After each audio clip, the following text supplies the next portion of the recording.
Meus irmãos, boa noite a todos, que a graça e a paz do Senhor seja com todos os irmãos. Amém.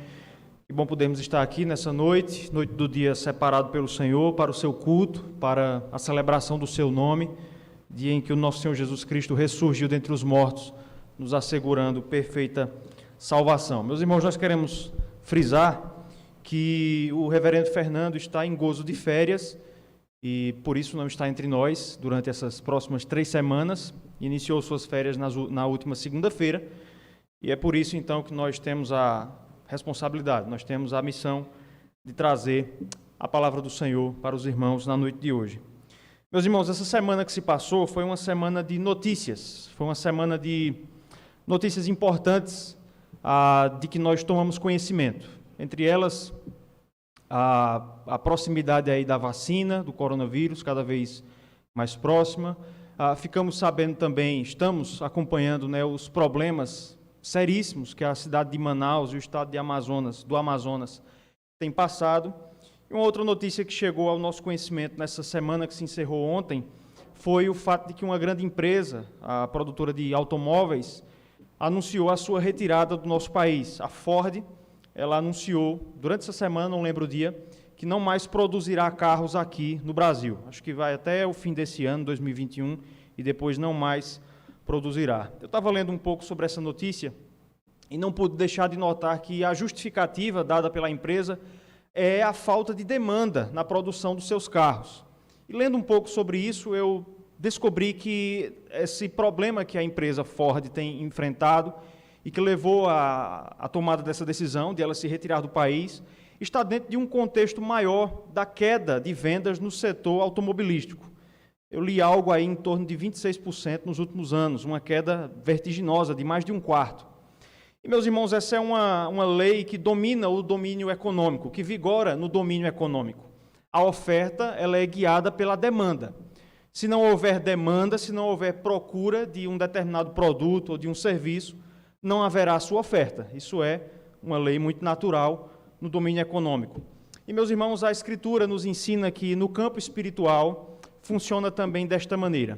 Há uma demanda para que nós produzamos, há uma demanda para que nós frutifiquemos. Mas, ao contrário do caso da Ford, não é a falta de demanda que poderá nos retirar da nossa função, mas a Escritura ensina que é exatamente o contrário. É se nós não ofertarmos o nosso fruto, é se nós não oferecermos a nossa produtividade, o fruto do Espírito, que nós seremos dispensados. Por isso, nessa noite, eu gostaria de meditar com os irmãos num texto que nos mostra exatamente isso. Abra sua Bíblia, então, no Evangelho segundo Marcos, capítulo 11. Nós vamos ler 3 versículos apenas. Os versos 12, 13 e 14. Evangelho segundo Marcos, capítulo 11, 3 versículos, versículos 12, 13 e 14. Eu farei a leitura, peço que os irmãos mantenham a Bíblia aberta para a exposição dessa passagem na noite de hoje. Marcos, capítulo 11, dos versículos de 12 a 14. Todos os irmãos encontraram, digam amém. Amém? Eu farei a leitura. No dia seguinte, quando saíram de Betânia, teve fome, e vendo de longe uma figueira com folhas, foi ver se nela porventura acharia alguma coisa. Aproximando-se dela, nada achou senão folhas, porque não era tempo de figos. Então lhe disse Jesus: nunca mais coma alguém fruto de ti. E seus discípulos ouviram isto. Amém. Vamos orar mais uma vez? Curve sua fronte, curve sua cabeça. Santíssimo Deus, eterno Pai, nós agora pedimos, ó Deus, a assistência do Teu Espírito. Estamos, ó Deus, diante da Tua palavra, cremos nela, ó Deus, que ela é a revelação do Senhor, o texto sagrado. Mas nós, ó Deus, te pedimos que o Senhor não permita que nós saiamos daqui, ó Deus, sem efetivamente ouvir a Tua voz nesse texto. Que o Senhor possa, ó Deus, falar aos nossos corações e nos mostrar, ó Deus, a Tua vontade, desafiando-nos, ó Deus, corrigindo-nos e também encorajando-nos a viver uma vida para o Teu inteiro agrado. Essa é a nossa oração, Senhor, esse é o nosso pedido, no nome de Cristo Jesus. Amém. Meus irmãos, esse evento aqui que nós lemos, ele se passa na última semana antes do sacrifício de Cristo. Se passa na chamada Semana da Paixão. Se você olhar a seção que vem exatamente antes do nosso texto, no começo do capítulo 11, você vai ver que se trata da entrada triunfal de Jesus em Jerusalém. Essa entrada de Jesus em Jerusalém acontece no domingo anterior ao domingo da sua ressurreição, o domingo que hoje nós conhecemos como Domingo de Ramos. O evento, então, que nós lemos aqui, o encontro de Jesus com esta figueira, se você olhar o versículo 12, o texto nos diz que ele ocorre no dia seguinte, portanto, na segunda-feira da semana da Paixão. O texto nos diz que o Senhor Jesus Cristo havia passado o domingo em Jerusalém. Versículo 11 do capítulo 11 nos diz que no fim daquele dia ele se retirou para Betânia, uma cidade que ficava muito próxima de Jerusalém, a poucos quilômetros, e no outro dia, então, na segunda-feira de manhã, ele retorna de Betânia para Jerusalém. O texto vai nos dizer, então, que nesse caminho Jesus teve fome. Como eu acabei de dizer, Betânia e Jerusalém eram cidades muito próximas, algo em torno entre 4 a 6 quilômetros. Isso nos leva a entender, isso dá a entender que o Senhor Jesus Cristo deve ter partido ainda de jejum, já que num período tão curto, num espaço tão curto, ele vem a sentir fome. Diante da fome que ele sente, aliás, essa fome também é ressaltada pelo evangelista Mateus no seu relato, em Mateus 21, verso 18. Durante o percurso, então, o Senhor sente fome e recorre ali à figueira para tentar comer. Ele não encontra frutos naquela árvore, naquela planta, e por isso amaldiçoa aquela figueira por não fornecer frutos naquele dia. Nós temos aqui, meus irmãos, obviamente, uma prova cabal da perfeita humanidade de Jesus. Quando nós lemos no verso 12, teve fome.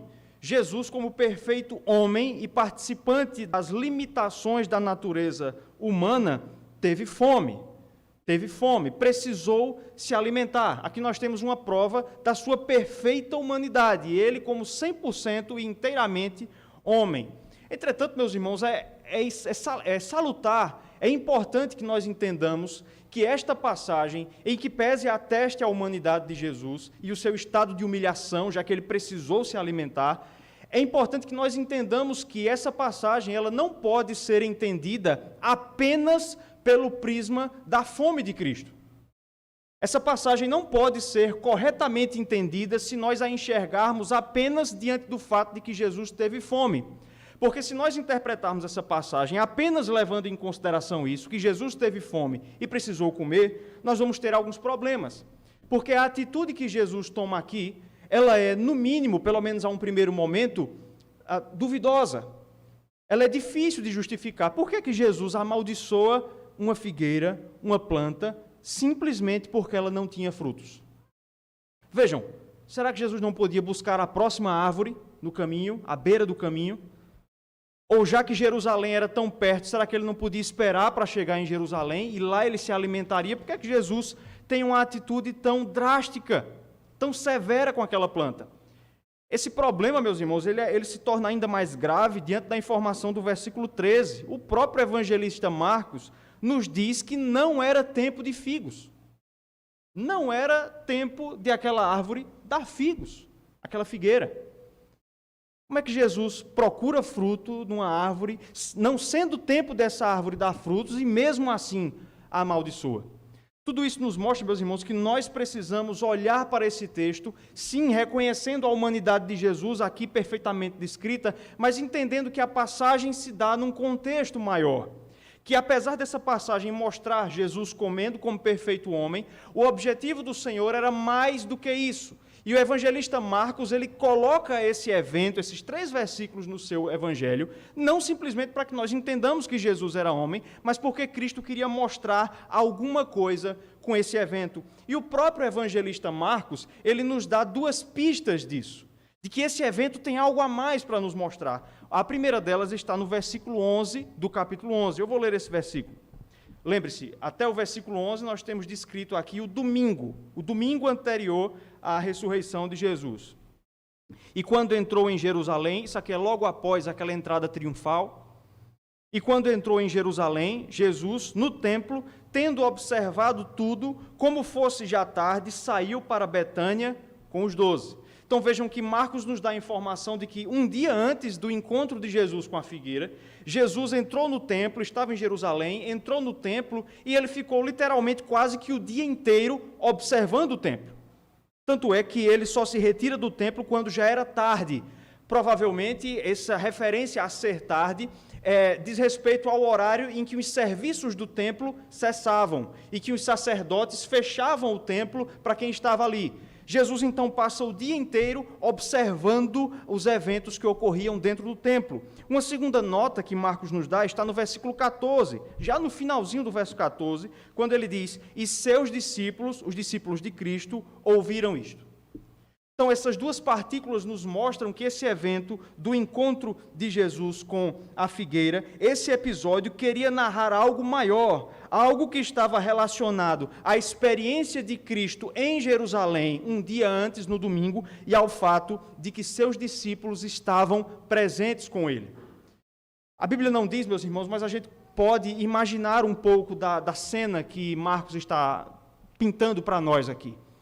Eu imagino o Senhor Jesus Cristo no domingo de Ramos, dentro do templo, observando o que acontecia ali, e quando o templo fecha e Jesus precisa se retirar, ele volta para Betânia, e eu imagino, apesar de o texto não dizer isso, mas eu imagino o Senhor Jesus Cristo calado. O texto não diz onde eles pernoitaram, mas eles passaram a noite em algum lugar em Betânia. No outro dia, talvez, Cristo não quis se alimentar, por isso teve fome, talvez estava calado no caminho para Jerusalém. Talvez até seus discípulos estavam se perguntando: "Olha, tu percebeu que desde ontem que Jesus não fala nada, que ele está calado?" E é exatamente nesse contexto que o encontro de Jesus com esta figueira vai acontecer. Jesus quer ilustrar, ele quer dramatizar aquilo que ele observou um dia antes no templo em Jerusalém.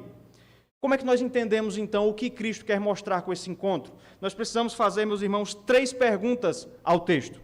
A primeira delas: por que uma figueira? Aliás, na liturgia de hoje, houve menção a uma figueira, né? Natanael foi encontrado debaixo de uma figueira. Mas por que Jesus encontra-se, por que ele escolhe exatamente uma figueira para se encontrar e para buscar frutos? Bem, Jesus escolhe uma figueira e esse evento narra o encontro de Jesus com a figueira, porque a figueira era um dos símbolos de Israel no Antigo Testamento. Nós podemos citar 2 textos que provam isso, os 2 no livro do profeta Jeremias. Não precisa abrir, mas preste bem atenção. O primeiro deles, Jeremias capítulo 8, versículo 13. É o Senhor falando com o seu povo, com Israel. "Eu os consumirei de todo, diz o Senhor, não haverá uvas na vide, nem figos na figueira. E a folha já está murcha, e já lhes designei os que passarão sobre eles." É o Senhor falando com o seu povo, trazendo o castigo de Deus sobre o seu povo, e ele diz exatamente isso: não há figos na figueira. Mas na frente, no capítulo 24 de Jeremias, o profeta vai dizer, o Senhor dizendo através do profeta: "Como se rejeitam os figos ruins, que de ruins que são, não se podem comer, assim tratarei a Zedequias, rei de Judá, diz o Senhor, e a seus príncipes, e ao restante de Jerusalém." Então vejam que a figueira era um símbolo de Israel.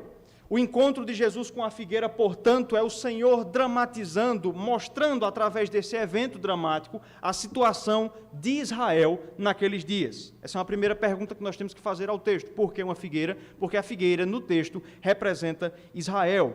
Segunda pergunta: por que aquela figueira? Por que exatamente esta figueira? Por que é com esta planta, exatamente esta figueira, que o Senhor Jesus Cristo se encontra? A resposta, meus irmãos, está no versículo 13. O texto diz que ele viu uma figueira com folhas. Ele viu uma figueira com folhas. Essa folhagem daquela árvore, daquela figueira, nós entendemos pelo texto que era uma folhagem grande. Era uma árvore robusta, a sua folhagem chamava a atenção. Nós sabemos disso porque o evangelista Marcos nos diz que Jesus viu aquela figueira de longe. Então vejam que a vegetação apresentada por aquela planta, as suas folhas, permitiam que ela fosse vista de longe. E é exatamente por isso, porque ela tinha folhas, que Jesus recorre àquela figueira. E é isso, meus irmãos, que explica o fato de Jesus amaldiçoar essa figueira, mesmo não sendo tempo de figos. A questão toda é o seguinte: a figueira da Palestina, ela produz frutos 2 vezes por ano, certo? A primeira vez, os frutos, na primeira remessa, digamos assim, os frutos começam a nascer mais ou menos pela Páscoa. E lembre-se, Jesus morre no feriado da Páscoa. Jesus morre no feriado da Páscoa. Os primeiros frutos da figueira, eles começavam a nascer nos fins de março, por ocasião, perto do feriado da Páscoa. Mas eles só podiam ser colhidos dali a 2 meses. Somente nos meses de maio e junho. É óbvio que eu estou trazendo do nosso calendário. Os meses no hebraico têm outros nomes. Mas só poderia ser colhido dali a 2 meses. É por isso que o texto nos diz que não era tempo de figos. Entretanto, esses figos, eles nasciam junto ou antes das folhas. Eles nasciam simultaneamente e muitas vezes antes das folhas. O que é que significa dizer? Que quando aquela figueira ostentou muitas folhas, quando ela ostentou uma folhagem robusta, ela dava todo o indício de que ela possuía frutos. É exatamente por isso que Jesus Cristo recorre àquela figueira. Ela dava a entender que tinha frutos, mesmo não sendo o tempo dela dar frutos, mas ela dava a entender isso, por causa das suas folhas. Mas quando Jesus examina aquela árvore, ele percebe que, no entanto, só havia folhas e não frutos. E como nós dissemos na pergunta anterior, a figueira aqui representa o povo de Israel. E era exatamente essa, meus irmãos, a situação do povo de Israel. O povo de Israel, naquela época, naquele tempo, tinha apenas os elementos exteriores, a aparência de ainda ser a figueira de Deus. Se você parar para prestar atenção, se você ver a próxima sessão do livro de Marcos, você vai ver que o próximo evento narrado por Marcos é a purificação do templo. Jesus vai entrar no templo e ele vai purificar o templo, expulsando os cambistas. Preste bem atenção e você vai perceber que a purificação do templo é uma repetição ampliada do encontro de Jesus com a figueira. É uma repetição ampliada do encontro de Jesus com a figueira. Nos versos 12 a 14, Jesus encontra uma figueira que tinha aparência, mas ao examiná-la ele não encontra o que realmente importava, os frutos. Logo depois, Jesus vai se dirigir a Jerusalém e ao templo. Esse templo onde Jesus vai entrar é o segundo templo de Salomão, reconstruído depois do cativeiro babilônico, e que foi embelezado por Herodes. Aquele templo foi reformado por Herodes antes mesmo de Jesus nascer. A reforma durou décadas. E o templo, meus irmãos, de Jerusalém, ele era bonito por fora. Tanto que o historiador judeu Flávio Joséfo, sobre esse templo, e ele viveu nessa época, diz o seguinte: tudo o que poderia deslumbrar a alma e a visão estava presente no exterior do prédio. Tudo que poderia deslumbrar a alma e a visão estava presente no exterior do prédio. Então vejam que assim como a figueira tinha uma aparência, o templo de Jerusalém também tinha uma aparência. Mas assim como quando Jesus examinou a figueira e nela não encontrou o que deveria ser encontrado, os frutos, quando Cristo examina o templo, o que é que ele encontra? Versículo 17. Um covil de salteadores. Um covil de salteadores. Essa purificação que Jesus vai proceder no templo, meus irmãos, ela acontece num local do templo chamado Pátio dos Gentios. O templo de Jerusalém, ele era dividido em uma série de compartimentos. Você tinha o pátio das mulheres, o pátio dos gentios, o pátio dos judeus, e você ia avançando. À medida em que a arquitetura do templo ia avançando, o acesso ficava mais restrito. Nesse pátio dos gentios, os gentios só podiam ir até ali. Dali para frente, só os judeus entravam. É exatamente nesse lugar que Jesus vai proceder com a purificação do templo. E o fato, meus irmãos, de que essa purificação acontece exatamente no pátio dos gentios não é por acaso. Jesus queria mostrar com isso que Israel estava rejeitando e renegando a sua função. Deus havia chamado aquele povo para que eles fossem luz para os gentios. Mas eles haviam deixado de ser isso. Ao invés de serem luz para os gentios, eles eram agora mercadores. Eles agora eram quase tão pagãos quanto os povos gentios do seu tempo. Israel, meus irmãos, havia sido chamado para frutificar, para ser luz entre as nações pagãs. No entanto, tudo o que aquela nação manteve foi apenas a aparência, assim como a figueira. A aparência estava lá. Havia os sacerdotes, havia os sacrifícios, havia o templo, havia os sábados, haviam as comidas dietéticas, as leis dietéticas, tudo isso estava lá, os feriados, as festas ordenadas pela lei, mas, no entanto, tudo isso era apenas aparência. E a prova que nós encontramos disso se encontra no versículo 18, porque Marcos vai nos informar que quem eram as pessoas que estavam planejando a morte de Cristo? Eram os sacerdotes e os escribas. Eram os religiosos. Então vejam que Jesus procura aquela figueira porque ela tinha a aparência, porém não a essência. Porque ela era uma figueira hipócrita. Porque ela tinha a aparência que indicava algo que na verdade não podia ser encontrado. E essa era exatamente a situação de Israel. Lembre-se, um dia antes Jesus passou o dia todo no templo, observando, ele estava observando lá os sacrifícios serem feitos, e ele percebe exatamente isso, que tudo aquilo era uma encenação, e ele representa essa encenação no seu encontro com a figueira. Por que uma figueira? Porque a figueira era um símbolo de Israel. Porque aquela figueira? Porque ela era uma figueira que tinha apenas aparência, porém não os frutos, como era a situação de Israel.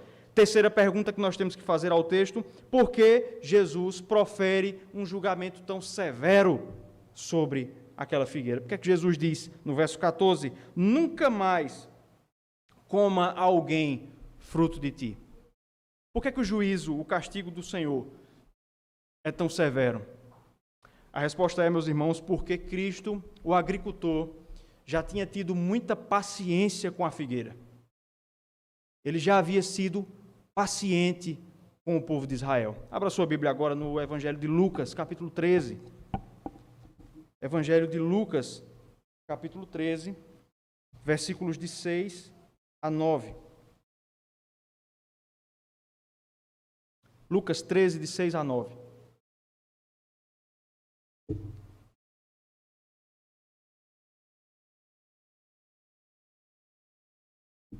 Que diz o seguinte: então Jesus proferiu a seguinte parábola. Certo homem tinha uma figueira. Veja novamente o Senhor falando da figueira para se referir a Israel. Certo homem tinha uma figueira plantada na sua vinha, e vindo procurar fruto nela, não achou. Pelo que disse ao viticultor: há 3 anos venho procurar fruto nesta figueira e não acho. Podes cortá-la. Para que ela está ainda ocupando inutilmente a terra? Ele, porém, respondeu: Senhor, deixa ainda este ano, até que eu escave ao redor dela e lhe ponha estrume. Se vier a dar fruto, bem está. Se não, mandarás cortá-la. Vocês percebem como o encontro de Jesus com a figueira é uma dramatização da parábola de Lucas 13? Jesus está dramatizando a parábola que ele já havia contado antes. Ele diz lá que o dono da figueira procurou fruto por 3 anos na figueira. 3 anos, meus irmãos, é o tempo que a figueira palestina levava para adquirir o seu auge em termos de fertilidade. 3 anos. Mas 3 anos também foi o tempo do ministério de Jesus. 3 anos. Durante 3 anos, Jesus procurou fruto em Israel. Pregou entre os judeus, fez milagre entre eles. Expulsou demônios. Como foi que os judeus responderam quando Cristo expulsou o demônio do homem surdo e mudo? É pelo poder de Belzebu. Então vejam que o Senhor procurou fruto em Israel pacientemente 3 anos. Mas agora, na última semana, antes do sacrifício de Cristo, era chegada a hora do juízo. E esse juízo, meus irmãos, aconteceria rapidamente. Se você olhar aí, indo para os versos 20 e 21, voltando agora para Marcos capítulo 11, a partir do verso 20, nós temos uma descrição agora da terça-feira da semana da paixão. E diz o seguinte: e passando eles pela manhã da terça-feira, viram que a figueira secara desde a raiz. Então Pedro, lembrando-se, falou: mestre, eis que a figueira que amaldiçoasse secou. Mateus dá um detalhe que Marcos não dá. Os discípulos ficaram surpresos com a velocidade, com a rapidez com que aquela figueira secou, apenas um dia, de uma manhã para outra. Com isso, meus irmãos, Cristo queria demonstrar que o julgamento de Israel estava próximo. Aconteceria naquela mesma semana. Naquela mesma semana, irmãos. Vejam, no domingo, começo do capítulo 11, a multidão recebe Jesus em Jerusalém dizendo o quê? Hosana nas maiores alturas. Na sexta-feira, o que é que eles gritam? Crucificai-o. O julgamento seria exatamente naquela semana. Por isso, meus irmãos, o julgamento seria severo, porque Cristo já havia demonstrado suficiente paciência com aquele povo. E eles não haviam produzido fruto, muito embora ainda mantivessem uma aparência que indicasse tudo isso. São as 3 perguntas, então, que nós temos que fazer ao texto para entendê-lo. Por que a figueira era um símbolo de Israel? Por que aquela figueira? Porque ela tinha uma aparência de ser frutífera, mas não tinha. Por que um juízo tão severo? Porque era chegado o momento do juízo final sobre o povo de Israel. Meus irmãos, o que é que isso tem a ver conosco? O que é que uma figueira na Palestina, no século I, representando Israel, tem a ver conosco? Tem a ver conosco, meus irmãos, porque a Escritura ensina que a igreja do Senhor é a nova figueira de Deus. Abra sua Bíblia agora no Evangelho de Mateus, capítulo 21, versículo 43.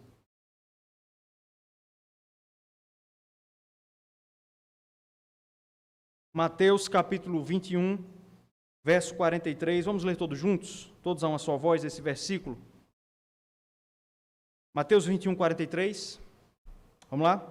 Portanto, vos digo que o reino de Deus vos será tirado e será entregue a um povo que lhe produza os respectivos frutos. Então vejam o que Jesus diz. O reino de Deus será tirado de vocês, ele estava se referindo aqui aos judeus, e será entregue a um novo povo, para que esse novo povo possa produzir os respectivos frutos. A primeira figueira do Senhor não produziu o fruto que dela se esperava, por isso o Senhor retira o reino dessa figueira e constitui uma nova figueira, uma nova planta, a igreja. É por isso que o apóstolo Paulo, em sua carta aos Romanos, capítulo 11, e ele está falando com o gentio, com o crente da nova aliança, ele diz o seguinte: e tu, sendo oliveira brava, foste enxertado em meio deles, no meio dos judeus, e te tornaste participante da raiz e da seiva da oliveira.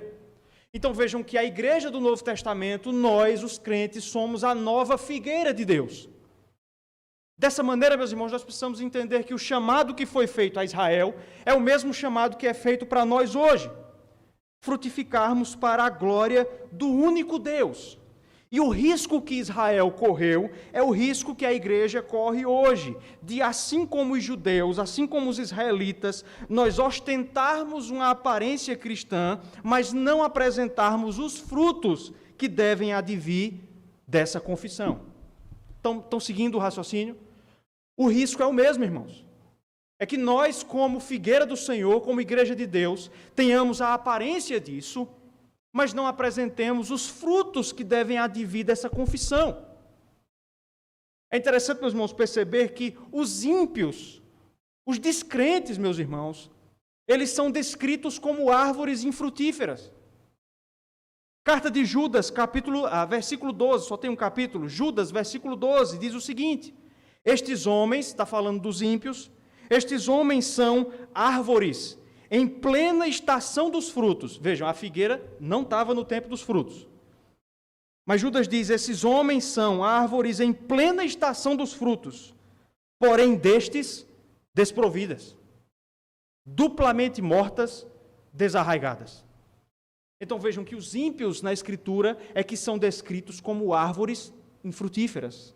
O chamado, meus irmãos, para nós é frutificarmos e dessa maneira nos diferenciarmos do mundo, nos diferenciarmos daqueles que têm apenas uma aparência. Os ímpios, meus irmãos, eles têm apenas uma aparência de servir a Deus. São os ímpios, meu querido irmão, minha querida irmã, são eles que falam em Deus, mas é uma profissão vazia. O mundo, meus irmãos, já está muito cheio de quem confessa vaziamente crer em Deus. O mundo já está muito cheio de ditas pastoras respondendo a processo por assassinato, de ditos sacerdotes respondendo a ações por desvios na construção de igrejas. Aparência, porém não frutos. Porém, quando se investiga os frutos, meus irmãos, não se encontra. E esse é o mesmo risco, queridos irmãos, que nós corremos. É interessante e é salutar nós percebermos esse tema da fertilidade, como a Escritura nos mostra que nós temos que ser pessoas férteis, que nossas vidas espirituais devem ser frutificantes. É interessante, meus irmãos, percebermos esse aspecto da nossa espiritualidade, porque nós temos vivido um tempo, meus irmãos, em que os crentes têm se dedicado à futilidade. Os crentes, em muitos momentos, têm se dedicado à futilidade. Eles conhecem as séries, eles conhecem os milhões de podcasts que tem para conhecer, eles acompanham os campeonatos, eles acompanham as notícias, eles sabem de tudo, eles conhecem tudo, eles só não conhecem a Escritura deles. Eles só não conhecem a própria palavra de Deus. Meus irmãos, em quantos momentos o crescimento espiritual, mediante a leitura da palavra e a oração, meus irmãos, tem sido renegado por futilidades, que não são coisas ilícitas. Nada do que eu citei aqui é ilícito. Mas, meus irmãos, contém o risco de que nós nos tornemos improdutivos como Israel se tornou. Qual era a preocupação dos israelitas nessa época?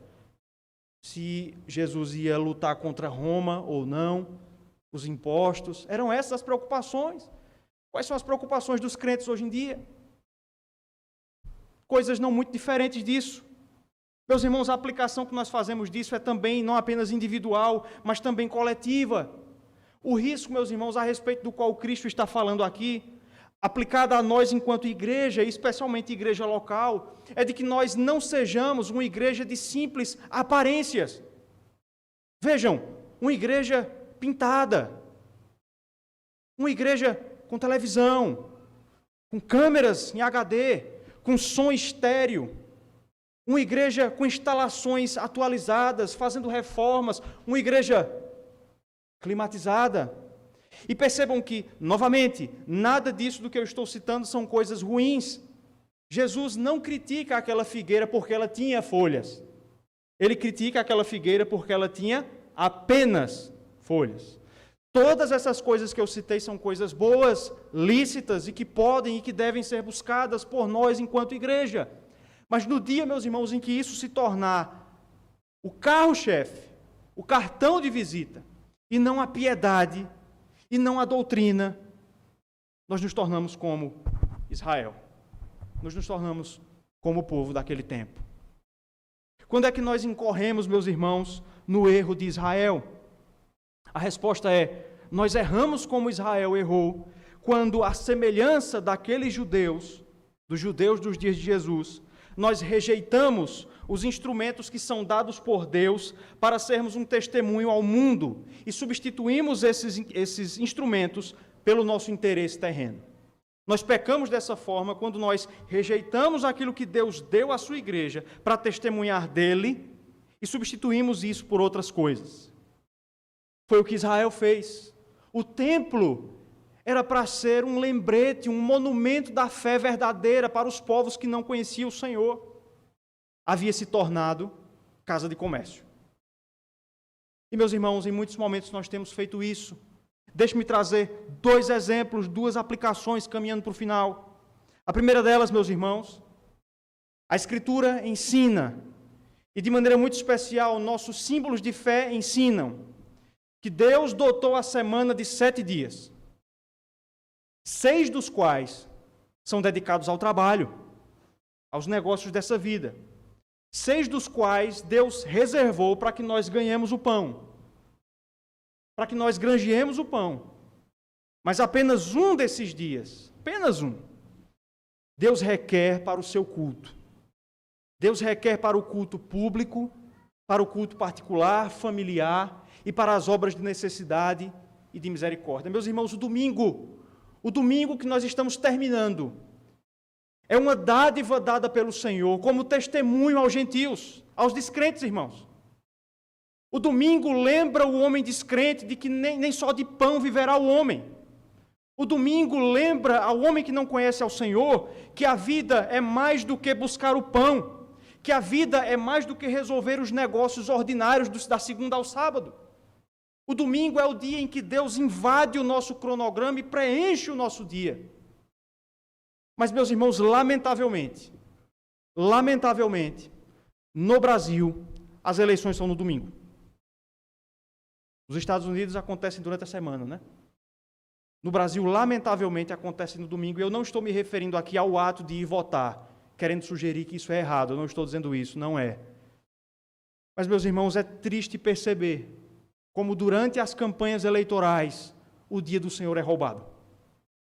Não apenas no dia em si, mas em outros momentos durante a campanha, aos domingos, meus irmãos, nós muitas vezes permitimos que não Deus, não Cristo, não a obra do Senhor vicária na cruz do Calvário seja o nosso pensamento. Nesse dia, meus irmãos, em que a obra do Senhor deve ser o nosso alento, esse dia que já foi chamado antes de a feira da alma. Aqui em São Bento a feira é no sábado, é o dia em que você abastece a sua casa, o domingo é o dia em que você abastece a sua alma. Esse dia, meus irmãos, que já foi chamado de feira da alma, em muitos momentos é dedicado aos candidatos.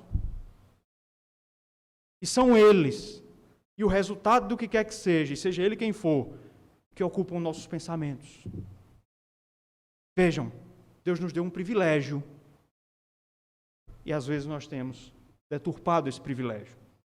Um segundo exemplo, a Escritura ensina, e o Senhor Jesus Cristo ensinou, que a unidade da igreja é um testemunho também para o mundo. Em João capítulo 17, Jesus ensinou isso. Ele disse que no dia em que o mundo visse que na igreja, entre nós, houvesse uma unidade tal qual a unidade do Pai e do Filho, no dia em que o mundo ver essa unidade em nós, eles não terão razão para descrer em Cristo. Lembram desse texto lá de João 17? Quando o mundo vê na igreja a unidade tal qual a unidade do Pai e do Filho, Deus Pai e Deus Filho, os incrédulos ficam sem argumento contra a nossa fé. Mas percebam, meus irmãos, como facilmente nós quebramos a unidade na igreja. Como facilmente nós colocamos dentro da igreja divisões, intrigas, boatos, moídos. Meus irmãos, nós temos vivido, lamentavelmente, o tempo do crente de porcelana. Conhece esse? O crente de cristal. Qualquer coisa ele quebra. Ele é frágil demais. Ele se ofende com muita facilidade. Por qualquer coisa, eu vou sair da igreja. Eu vou sair da igreja. Irmãos, que espécie de fruto é esse que nós estamos apresentando ao Senhor? Que espécie, meus irmãos, de fruto, de evidência da nossa fé nós estamos apresentando diante de Cristo? Será que se o Senhor examinasse as nossas vidas hoje, como Ele examinou a figueira, aplique para você, se Cristo examinasse a sua vida hoje, como Ele examinou a figueira, o que Ele encontraria? Só folhas? Ou encontraria também os frutos? É preciso, meus irmãos, que Ele encontre os frutos. Você não pode ser crente só no hall da igreja. Você não pode ser crente e lá fora falar como os ímpios, reagir como eles. Você não pode ser apenas a aparência de um cristão. Você precisa ter a essência do fruto de Cristo. O que é que nós precisamos fazer então, meus irmãos, diante desse texto? Nós precisamos entender, meus irmãos, antes de mais nada, que esse fruto a respeito do qual Cristo fala, e por cuja ausência a figueira foi condenada, este fruto que não foi apresentado por Israel e que deve ser apresentado por nós, Igreja do Senhor, ele não é um fruto que pode ser produzido por nós mesmos. Esse fruto não pode ser produzido pela nossa força. É por isso que em João capítulo 15, verso 5, Jesus disse: eu sou a videira, vós os ramos. Quem permanece em mim e eu nele, esse dá muito fruto, porque sem mim nada podeis fazer. Então vejam que Cristo é a videira. Ele é a árvore frutífera. O que é que nós precisamos fazer? Nós precisamos nos unir a Cristo. Eu preciso estar junto de Cristo, me unir a Ele pela fé. E é dessa maneira que eu me torno, meus irmãos, e que nós nos tornamos uma figueira frutífera. É interessante percebermos, meus irmãos, como Cristo Jesus é o antítipo da figueira. A figueira é o tipo, Israel é o arquetipo, a figueira aponta para Israel. Por outro lado, Jesus é o antítipo da figueira. A figueira tinha aparência, porém não tinha fruto. Jesus, por outro lado, o profeta Isaías vai dizer que ele não tinha aparência. Ele não tinha aparência. Jesus não parecia fisicamente ser o Messias. Mas dali a alguns dias, isso ocorre na segunda-feira, na sexta-feira, Jesus seria pendurado na cruz, no madeiro, na árvore. E na cruz ele produziria o seu fruto, conseguindo para nós, adquirindo para nós perfeita salvação. O que nós temos que fazer, meus irmãos, portanto, é nos unirmos a Cristo. É estarmos unidos a Ele pela fé e pela comunhão e usando dos meios de graça para que sejamos frutíferos. O que é que você tem produzido? Como eu disse no começo, meus irmãos, a oferta no mundo econômico ela é guiada pela demanda. E há uma demanda. A demanda é do Senhor. A demanda é do Senhor. Ele quer encontrar em nós frutos.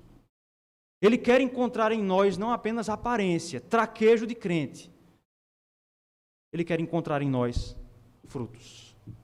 Que nós estejamos unidos à videira verdadeira, produzamos muito fruto para a sua glória. Amém, irmãos? Vamos nos colocar de pé, vamos orar para encerrarmos o culto dessa noite.